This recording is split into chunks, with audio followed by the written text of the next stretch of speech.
বন্ধুরা, এখন ঘড়ির কাঁটা দেখতে পাচ্ছ কটা বাজে। এখন বাজে 3:20। এখন আমরা দুপুরের লাঞ্চ খাচ্ছি। তো কোথায় এসছি বলবো? এসছি হচ্ছে কিনা ভাসুরপুর বাড়িতে।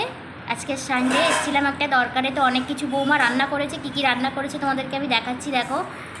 তো দেখো, এখানে আছে শুকটি মাছ দিয়ে পুঁই শাক দিয়ে তরকারি। আর এদিকে কি আছে, এখানে আছে দেখো চিকেন। সানডে মানে তো চিকেন হবেই। আর এটা হচ্ছে কি জানো, আমুদি মাছ সর্ষে বাটা দিয়ে। তো চলো, অনেক কিছু রান্না হয়েছে। এবার তো খাওয়া দাওয়ার পালা। অনেকটাই বেলা হয়ে গেছে, কারণ দেরি করে বাজার থেকে এসেছে মানে ভাসুরপুর। তো চলো আমরা খেয়ে দিয়ে নিই। আর তোমাদের কী কী রান্না হলো আজকে সানডেতে তোমরা আমাকে কমেন্ট করে জানিও। তো চলো।